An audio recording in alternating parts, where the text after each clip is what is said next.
Good morning, good afternoon, good evening. Welcome to the Indian Military History Podcast. I am your host Vikram Dalal, and today we have with us again our favorite infantry officer, Colonel S.K. Dalal, also my father. Welcome to the show, Dad. Thank you. Good morning, good evening, viewers. And we continue with our podcasts. It's a good thing that we're now almost every day we're doing a podcast. Nice. Thank you. ये awesome. तो आज हम बात करेंगे Iranian axis of resistance की। तो जैसे हम Okay. जानते हैं कि अभी मिडिल ईस्ट में कितनी सारी प्रॉब्लम्स चल रही हैं, तो हमने सोचा कि इसमें हम डिटेल्स में जा सकते हैं कि ईरान जो है एक बहुत बड़ी कंट्री है, मिडिल ईस्ट में काफ़ी स्ट्रॉन्ग कंट्री है, काफ़ी सैंक्शंस लगे थे इनमें, इनकी क्या सिक्योरिटी पॉलिसीज़ हैं, क्या डिफेंस पॉलिसीज़ है, इनने काफ़ी सारे मिलिशियाज जो हैं अदर कंट्रीज जो कि आसपास है इन द मिडिल ईस्ट, उनको फंड किया है, उनको ट्रेनिंग दी है, उनको वेपन्स दिए हैं। तो वो कौन कौन सी मिलिशियाज हैं, क्या वो एक्सिस ऑफ रेजिस्टेंस है, क्या उनकी पॉलिसी है, क्या इनकी हिस्ट्री थी और क्या उनकी डिफेंसिव कैपेबिलिटीज हैं, राइट? तो हम आज इसके बारे में एक ब्रीफ डिस्कशन करेंगे। Okay. या लेट्स फर्स्ट पहले समझ लेते हैं कि ये ईरान को क्या जरूरत पड़ी कि इस पूरे एरिया के अंदर अपने प्रॉक्सीज एस्टेब्लिश करने की क्यों जरूरत पड़ी। हम्म, 1979 की ईरानियन रेवोल्यूशन से पहले शाह ऑफ ईरान रूल करते थे ईरान के ऊपर, और सऊदी अरेबिया में सऊदी किंग्स थे। लेकिन सऊदी किंग्स तो अपने पॉपुलेशन को मैनेज कर पाए ठीक तरह से। Shah of Iran was not able to manage his population. उनको काफी रेजिस्टेंस हुई, उनके यहाँ काफी करप्शन था उनके यहाँ। और एक मास मूवमेंट खुमैनी ने चलाई, जो कि ईरान के शाह को कि वो वहां से उखाड़ने के लिए। वो रेजिस्टेंस 1979 तक पीक पे आ गई और 1979 में दैट रेजिस्टेंस वाज सक्सेसफुल। उसके बाद शाह को देश छोड़ना पड़ा और खुमैनी ने एक शिया शियाइत रूल जो है वो कायम कर दिया। इस्लामिक शियाइट रूल जो है वो कायम कर दिया ईरान के अंदर। अब इसके बाद क्या हुआ कि ईरान सऊदी अरेबिया को डर लग गया एकदम से कि अगर ईरान के अंदर शिया रूल आ गया है, तो क्योंकि इराक के अंदर शिया मेजोरिटी है, सऊदी अरेबिया में इटसेल्फ काफी शिया लोग हैं, सीरिया में शिया मेजोरिटी है, इसी तरह करके कई कंट्रीज में, अरब मिडिल ईस्ट में कई कंट्रीज में शिया पॉपुलेशन काफी है। हम्म, तो उस डर के कारण सऊदी अरेबिया ने अमेरिका के साथ और इसराइल के साथ अपनी जो डिफेंसिव कैपेबिलिटीज है उनको बढ़ाना शुरू कर दिया। उनके साथ एक defence pact type, not exactly defence pact, but उस तरह का अपना सिस्टम खड़ा कर लिया जिससे कि वो ईरान को इस एरिया के अंदर ईरान को कंट्रोल कर सके। Okay okay, this was the introductory part. Okay. Okay, now let us go to Iran ने क्या किया। ईरान ने जैसे ही रेवोल्यूशन हुई, ईरान ने उसके बाद सबसे पहले फैसला ये किया कि अपने बॉर्डर से दूर लड़ाई जो भी कोई होगी उससे उसको अपने बॉर्डर से दूर रखा जाए। हम्म, इसके लिए ईरान ने पूरे कंट्रीज मिडिल ईस्ट के अंदर धीरे धीरे करके अपने इन्फ्लुएंस के लोगों के साथ मिलकर अपने प्रॉक्सीज खड़ी करनी शुरू कर दी, जो कि उन एरियाज में रेजिस्टेंस के तौर पे काम करती थी। तो ये कब किस टाइम लाइन में इनने स्टार्ट किया इनको खड़ा करना? इन्होंने 1979 के बाद ही शुरू हो गए थे और ये हम्म, 1980s 90s में ये इफेक्टिव पे आ गए थे। 1990s तक इफेक्टिव पे आ ओके। गए थे। लेकिन बीच में इराक ईरान वॉर हुई, उसके हम्म, अंदर इराक और ईरान की आपस में लड़ाई रही। उस लड़ाई के दौरान ये नहीं हो पाया। उसके बाद इन्होंने 2001 के बाद इस ये प्रॉक्सीज जो है उनको अपने ठीक तरह से उनको खड़ा करना शुरू कर दिया पूरे रीजन के अंदर। पॉइंट अब ये है कि मतलब अपना एक नेटवर्क बना लो प्रॉक्सीज का, जो कि आपके जो दुश्मन हैं या जो आपके एडवर्सरीज हैं उनके उनके पास हो और आपसे दूर हो, तो ताकि that is the first line of defence कि आप तक ना पहुंच पाए war. First line of defence basically act करे आपके लिए। या तो ओके।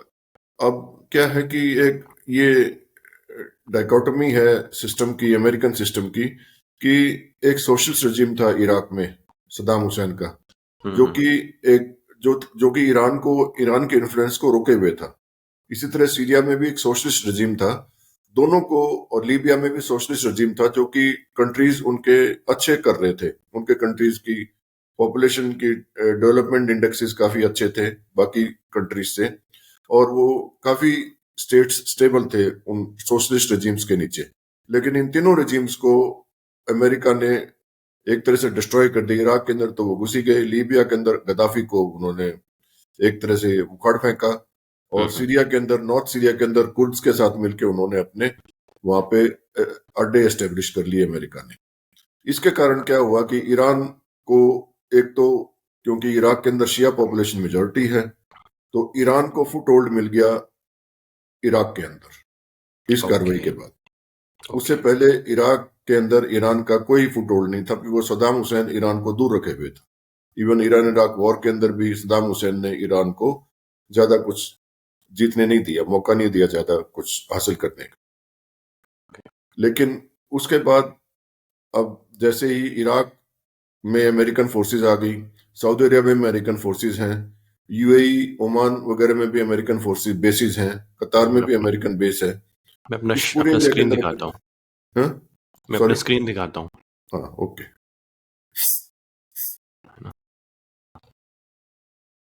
पूरे मिडिल ईस्ट में तकरीबन अमेरिका ने, इजराइल ने मिलके, सऊदी अरेबिया, इजराइल और अमेरिका, इनका, सऊदी अरेबिया इजराइल का आपस में अलायंस है, क्लोज अलायंस है इनका, और अमेरिका सपोर्टेड है दोनों। तो इनके तकरीबन बेसिस जो है पूरे मिडिल ईस्ट के गल्फ कंट्रीज में है, और सऊदी अरेबिया गल्फ कंट्रीज में, ओमान, कतार, यूएई, इनमें बेसिस हैं। सीरिया में, नॉर्थ सीरिया के अंदर कुर्द पॉपुलेशन है जो कि सीरिया के गवर्नमेंट के खिलाफ लड़ाई कर रही थी। कुर्द पॉपुलेशन के साथ मिलकर उन्होंने वहां पे भी अपना कंट्रोल स्थापित कर लिया। कुर्द लड़ाकों को खड़ा करके और एक ऑर्गेनाइजेशन खड़ी कर दी। सीरिया के असाद प्रेसिडेंट हैं जो उनके खिलाफ। यहाँ पे उनको कर्ड्स बोलते हैं, कर्ड्स या जैसे योगर्ट बोलते हैं इनको, बट इट्स मतलब, लेकिन एक्चुअल नेम है कुर्द, राइट? हाँ, कुर्द एक्चुअल नेम है। तो कर्ड्स जो हैं वो, कुर्द जो हैं उनको वहां पे खड़ा कर दिया। कुर्द पॉपुलेशन इराक में भी है, कुर्द पॉपुलेशन सीरिया में भी है, और ईरान में भी थोड़े बहुत कुर्द पॉपुलेशन है। तो ये कुर्द जो हैं इराक में भी सद्दाम हुसैन के खिलाफ लड़ रहे थे। इनको भी सद्दाम हुसैन के खिलाफ पहले यूज किया, लेकिन उसके बाद इन्होंने छोड़ दिया। कुछ कुर्द पॉपुलेशन तुर्की में भी है। तो कुर्द इन 3-4 स्टेट्स में डिवाइडेड है सारे ये। अब हम ये सब होने के बाद ईरान ने अपने प्रॉक्सीज को यहाँ पे इफेक्टिव कर दिया। ईरान के प्रॉक्सीज अब देखते हैं, अब अगर हम देखें तो ये प्रॉक्सीज ज्यादा प्रोमिनेंस में अभी आए हमस इजराइल वॉर के बाद। 7 अक्टूबर से जो वॉर शुरू हुई है, 7 अक्टूबर को जैसी वॉर शुरू हुई तो हमस को एक टेरर ऑर्गेनाइजेशन डिक्लेयर कर दिया अमेरिका ने। तो सबसे पहला जो इनका जो प्रॉक्सी है वो हमस है। हालांकि हमस अरब सुन्नी ऑर्गेनाइजेशन है, लेकिन हमस को वेपन सप्लाई और ट्रेनिंग, ये 2 काम ईरान करता रहा है पहले से ही। हमस यहाँ पे हमस गजा के अंदर है। हमस के अलावा एक और ऑर्गेनाइजेशन है जो कि पैलेस्टीन इस्लामिक जिहाद, PIJ, पैलेस्टीन इस्लामिक जिहाद ऑर्गेनाइजेशन है जो कि गजा के अंदर है। एक्चुअल में ईरान पैलेस्टीन इस्लामिक जिहाद के ज्यादा नजदीक है, और उनको पहले से ही सपोर्ट करता रहा, उनको वेपन्स भी सप्लाई करता रहा, वो ज्यादा इनके क्लोज हैं। इसके अलावा जो पैलेस्टीन इस्लामिक जिहाद गजा के अंदर और कुछ वेस्ट बैंक के अंदर भी इनके लोग हैं, जो कि वेस्ट बैंक के अंदर भी इनके लोग इफेक्टिव हैं। इनका जो मेन ऑर्गेनाइजेशन है इस एरिया के अंदर वो है हिजबुल्ला, जो कि लेबनान बेस्ड है। लेबनान के अंदर वो इजराइल के लेबनान के बॉर्डर के ऊपर हिजबुल्ला डिप्लॉयड है, और हिजबुल्ला के तकरीबन 1 लाख लोग हैं जो कि तैयार हैं, लड़ाकू हैं जो लड़ने के लिए रेडी हैं। ये एक तरह से, हाँ, ये टेररिस्ट ऑर्गेनाइजेशन तो हम कह देते हैं, लेकिन एक तरह से इनकी बड़ी पावरफुल कन्वेंशनल फोर्स भी है। ये इनका मिक्स है, कन्वेंशनल प्लस टेररिस्ट ऑर्गेनाइजेशन, दोनों का मिक्स कह लीजिए आप हिजबुल्ला को। अब इराक के अंदर भी इनके कुछ ऑर्गेनाइजेशंस हैं, छोटे छोटे ऑर्गेनाइजेशंस जो कि ईरान सपोर्ट करता है, जो कि इराक के अंदर इनके ऑर्गेनाइजेशंस हैं। उसके अलावा इनके हुतीज के बारे में हमने कल बात की थी, के बारे में कल बात कर चुके हैं हम। हुतीज इनके को वेपन्स, और पिछले 10 साल से जो 9-10 साल से जो लड़ाई चल रही है वहां पे हुतीज को वेपन सप्लाई और ट्रेनिंग वगैरह ये ईरान देता रहा है। हुती शिया है तो हुतीज ईरान के क्लोज है। ओके। इसके अलावा सीरिया के जो प्रेसिडेंट हैं असाद, ये भी शिया हैं, शिया हैं, और ये असाद का भी अलायंस ईरान के साथ काफी गहरा है।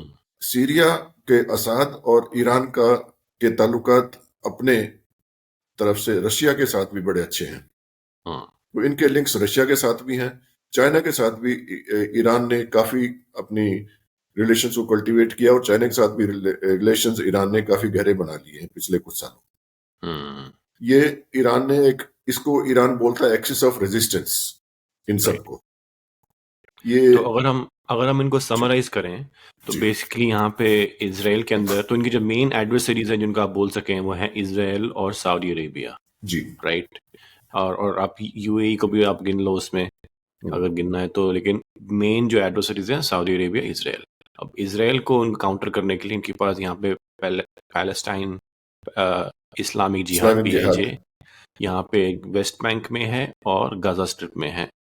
दूसरा ऊपर यहाँ पे इनके लेबनान के वो हिजबुल्लाह हो गए, थोड़ा बहुत सीरिया में है, इराक में है और हुतीज में है। तो मतलब हुतीज ने इनको घेर रखा है और इजराइल को दो या तीन साइड से यहाँ पे घेर रखा है, और यहाँ पे सीरिया और इराक ने भी मतलब दोनों तरफ से। तो इनके मतलब ठीक है, इन्हें काफी इनको एक घेराबंदी कर रखी है अपने ये एक्सिस ऑफ रेजिस्टेंस है ईरान की। लेकिन ऐसा नहीं है, इजराइल और अमेरिका भी यहाँ पे अपने प्रॉक्सीज लगाए हुए हैं। ऐसी तरह इजराइल के भी प्रॉक्सीज हैं, सीरिया के अंदर कुर्द्स हैं जैसे, इसी तरह इराक के अंदर इजराइल के मोसाद ट्रेंड प्रॉक्सीज हैं, सब कंट्रीज में, सब जगह पे। और यमन के अंदर जो गवर्नमेंट, जो यमन जो हुतीज हैं, इनके खिलाफ जो लोग लड़ रहे हैं, उनको इजराइल, अमेरिका और सऊदी अरेबिया की सपोर्ट है।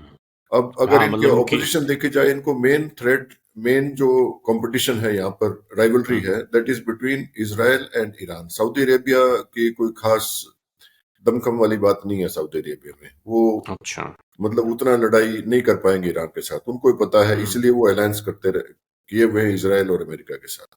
अच्छा, तो अपने आप को बचाने के लिए, मतलब बेसिकली जो इनका है इजराइल वर्सेस ईरान है, बेसिकली इजराइल वर्सेस ईरान है। और अगर हम इसकी, ईरान के 3 मकसद हैं जो इनसे हल होते हैं। एक तो वो कि लड़ाई जो है वो अपने बॉर्डर से दूर रखते हैं, ये एक्सिस ऑफ रेजिस्टेंस बनाने से लड़ाई ईरान के बॉर्डर से दूर रहती है, नंबर 1।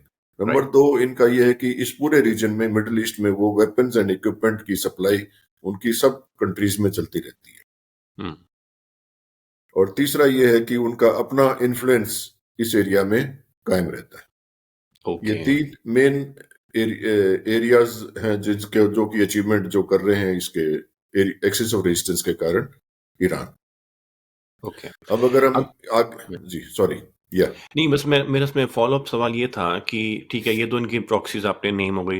पहला तो ये था पॉइंट कि ये प्रॉक्सीज, जैसे ईरान की प्रॉक्सीज, और आपने कहा कि इजराइल और यूएस के भी प्रॉक्सीज हैं इराक में, सीरिया में, but all of these proxies were able to get formed because of the instability, कि भाई आपने इराक में इन्वेजन कर दिया, आपने लिबिया में कर दिया, लिबिया में भी अपनी इनकी इंटरनल प्रॉक्सी वॉर चल रही हैं जी। क्या वो जो जब डिस्टेबलाइजेशन हुई थी उसके पहले भी प्रॉक्सीज प्रेजेंट थे, या ये डिस्टेबलाइजेशन के बाद ही मतलब इतने सारे प्रॉक्सीज हैं? ये ज्यादा प्रॉक्सीज इनको, ये जो इराक के अंदर अमेरिका के फोर्सेज आने के बाद जब उनको थ्रेट लगा ईरान को कि हमारे चारों तरफ से हमें घेरा जा रहा, तो ईरान ने अपने प्रॉक्सीज खड़े करने ज्यादा शुरू कर दिए। उससे पहले थोड़ा बहुत था, ज्यादा नहीं था इनका। उससे पहले तो ये एक रिएक्शन था कि भाई आपने इराक को आपने गिरा दिया है, सीरिया को गिरा दिया। लेकिन अमेरिकन्स का भी रिएक्शन था टू ईरानियन रेवोल्यूशन। शुरू में ईरानी की रेवोल्यूशन हुई, सऊदी अरेबिया को थ्रेट हुई, सऊदी अरेबिया ने रिएक्ट किया और उसने इजराइल और अमेरिका के,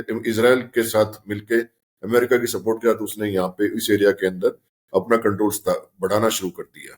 जैसे ही वो बढ़ने लगा, ईरान को थ्रेटन हुआ, तो ईरान ने अपने प्रॉक्सीज वहां पे खड़े करने शुरू कर दिए। It is reaction versus reaction. And if you think about it, मतलब ईरानियन रेवोल्यूशन भी एक रिएक्शन था कि मतलब 1953 में ईरान में एक डेमोक्रेटिकली इलेक्टेड गवर्नमेंट थी, उसको CIA ने जाके गिराया ब्रिटिशर्स के कहने पर। तो वहाँ पे एक शाह का रूल आया जो कि बहुत ही एक डिक्टेटरशिप टाइप का था। तो वो बिल्कुल। लोग उससे नाखुश थे, तो वो भी एक रिएक्शन था। अगर आप देखा जाए तो सारी कहानी वहीं से शुरू होती है कि भाई आप एक डेमोक्रेटिकली इलेक्टेड कंट्री बन चुके थे, और वेस्टर्न गवर्नमेंट जो बोलती हैं कि हमें डेमोक्रेसी चाहिए, भाई ईरान में डेमोक्रेसी थी, आपने जाके उसको गिराया बिकॉज आपके ऑयल अपने आपके ऑयल इंटरेस्ट थे। उसके चक्कर में फिर ये डिक्टेटरशिप आई, फिर ईरानियन रेवोल्यूशन आया, फिर आप बोलते हो कि भाई अरे यहाँ तो डेमोक्रेसी आ नहीं सकती। तो it's like reaction to a it is reaction to a it is reaction to like a that, reaction. क्योंकि ऐसा है या कि ये जहाँ डेमोक्रेसीज जो हैं वर्ल्ड के अंदर, अगर आप डेमोक्रेसीज को देखें, आज के दिन सभी डेमोक्रेसीज तकरीबन तकरीबन मैनेज्ड हैं। राइट। ऐसी कोई डेमोक्रेसी नहीं है जो कि total, yes you can say कि in the developing countries, I am talking developed countries की बात नहीं कर रहे हैं हम, डेवलपिंग हम्म। कंट्रीज में तकरीबन सभी में ऐसी हालत है कि मैनेज्ड डेमोक्रेसीज है। किसी राइट। डेमोक्रेसी में ऐसा नहीं है कि पीपल्स विल पूरी तरह से लागू है, ऐसा कुछ नहीं नहीं, अगर आप ये वेस्टर्न कंट्रीज भी देखो, हम थोड़ा सा डिटूर ले रहे हैं, but if you look at the western countries also, वहाँ पे भी है। मतलब peoples will are really not. अगर आप यहाँ पे नो, यूएस इट में इज भी रियली देख नॉट लो, there, it is really not there. या सो मतलब जी। देयर आर इश्यूज जहाँ पे 80% मतलब लोग जो हैं वो चाहते हैं इम्प्लीमेंट करना, लेकिन जो एलिट्स हैं उनकी वो वो चाह नहीं है, तो वो कम्प्लीट इम्प्लीमेंट नहीं होता। So that's not direct democracy. It is not same thing is in India also, everywhere या इट इज इलीट कंट्रोल चल रहा है सब जगह पे। एलीट कंट्रोल चल रहा सेम था। पाकिस्तान में भी यही प्रॉब्लम चल रही है, इमरान खान के रेजिस्टेंस जो है इलीट के खिलाफ है। Elite right. और आर्मी का अलायंस है उधर पाकिस्तान में, और उनको अगेन अमेरिका की सपोर्ट है, because America wants convenient Yeah, it is people convenient to handlers. deal with a dictator yes, rather than convenient people. yeah, deal with a bunch of people who have their own, who are taking care of their own interests. Correct, पर जिनको की अगर pressure, हम जिनको की peoples pressure आ सकता है, इसलिए वो उनको डील नहीं, उनको पसंद आता है कि मैं आर्मी से डील कर लूं, कन्वीनियंट है उनके करेक्ट, तो coming back to the original topic, लिए। तो जी। अभी हमने इनके एक्सेस ऑफ रेजिस्टेंस के बारे में बात किया। अब हम बस 3-4 मिनट है जी। इसमें, अगर हम ये बात करें कि भाई इनकी कैपेबिलिटीज जो हैं, अगर आप जैसे मान लो आप इसराइल की कैपेबिलिटी को मान लो, अगर आप 10 रखो, राइट, जी। तो उसको पॉइंट ऑफ रेफरेंस रखते हुए how would you rate, just to give a brief idea, कि हिजबुल्लाह की कैपेबिलिटी उसके कंपैरिजन में क्या होगी, पीआईजे हमास की कैपेबिलिटी क्या है, यमन में हुतीस की क्या है, इराक मिलिशियाज और सीरिया मिलिशियाज की कैपेबिलिटी क्या होगी? If you could elaborate on that a little bit. या हमस की कैपेबिलिटी सामने जाहिर हो रही है। हमस को Israel Israel defence forces defeat नहीं हरा नहीं पा रहे हैं, राइट। लेकिन हमस इसराइल को भी हरा नहीं पा रहा है। हमस मार खा रहा है, लेकिन इसराइल उसको पूरी तरह से मार नहीं पा रही। हिजबुल्ला नॉर्थ, अगर इसी समय पे हिजबुल्ला अगर अटैक करता है इसराइल के ऊपर, तो इसराइल इस टाइम कॉर्नर हो जाता है। हमस जो है वो नॉर्थ इसराइल को काफी नुकसान पहुंचाएगा, Hezbollah sorry, Hezbollah north Israel को काफी नुकसान पहुंचाएगा। अगर वेस्ट बैंक की बात करें, वेस्ट बैंक में कोई खास ऐसी कोई प्रॉक्सी, कोई स्ट्रॉन्ग प्रॉक्सीज नहीं है इनकी। वहां पे कोई मतलब ऐसा कोई चीज मजबूत इनके पास स्थिति नहीं है इनकी मुस्लिम्स की। अब अगर हम बात करें कि will come to axis of resistance, 1 मिनट के लिए, ईरान ने जनरल सुलेमानी को हेड बनाया था इन एक्सेस ऑफ रेजिस्टेंस को, सबको कोऑर्डिनेट करने का, सबको खड़ा करने का, और सुलेमानी ने बड़ा रोल अदा किया था इस काम में। Soleimani was the brain behind all this proxies and the right. Axis, developing the axis of resistance. और वो एक कासिम मेजर सुलेमानी। थ्रेट था वेस्टर्न राइट। कंट्रीज के लिए। इसीलिए ट्रंप के, जब प्रेसिडेंट ट्रंप, यूएसए के प्रेसिडेंट ट्रंप थे, उस टाइम पे उन्होंने सुलेमानी को मार असैसिनेट गिराया कर था। दिया। राइट। एसएस उसको मार दिया था मिसाइल ड्रोन अटैक से। And that was, president Trump ने पब्लिकली अपना स्पीच में बोला था कि yes we have eliminated Soleimani because he was a threat to us. So after that वो they have continued, Iran has continued in this on the same path. अगर हम Israel और ईरान की बात करें, तो ईरान से डिस्टेंस 970 किलोमीटर पड़ता है डायरेक्ट क्रो फ्लाइंग डिस्टेंस। अगर मिसाइल्स का टारगेट की बात करें, तो ईरान और इसराइल के बीच में एक सीरिया आता है कंट्री, अगर आप उसके मैप को दिखा दें तो आई ईरान डायरेक्टली इसराइल के अंदर डायरेक्ट नहीं जा सकता, उसको सीरिया के थ्रू जाना पड़ेगा या इराक के थ्रू जाना पड़ेगा। राइट। आई थिंक हमें इसके ऊपर एक और पॉडकास्ट करना पड़ेगा जिसमें जी हम इसको वॉर गेम करें, सिमुलेट करें जी कि अगर इसराइल और ईरान की वॉर होती है ओके तो उसमें क्या क्या कैपेबिलिटीज ईरान के पास है, क्या क्या कैपेबिलिटीज उसकी प्रॉक्सीज के पास हैं, या और इसराइल के पास क्या क्या कैपेबिलिटीज हैं, और या यूएस की एंट्री होने की क्या क्या चांसेस हैं। या So let's do another podcast on this, and let's okay go deeper into this in the next correct podcast, ठीक right? So okay for now, let's call it a day. तो हमने okay सीखा कि Iranian axis of resistance क्या है, और उनकी क्या कैपेबिलिटीज है, थोड़ा बहुत उसमें हम गए, और उसकी इम्पोर्टेंस क्या है, मतलब उसकी ज़रूरत क्या पड़ी, तो उसके बारे में हमने आज सीखा। So thank you so much हमें इतना ज्ञान देने के लिए। For the people who are watching, I hope you like it. Please subscribe, comment, like, share to support our channel. Patreon पे आप जा सकते हैं to become a member, to donate stuff to us so that we can continue to do all these interviews and teach people about all the geopolitical matters of the world. So thank you so much. Thanks a lot thank you Bye. Bye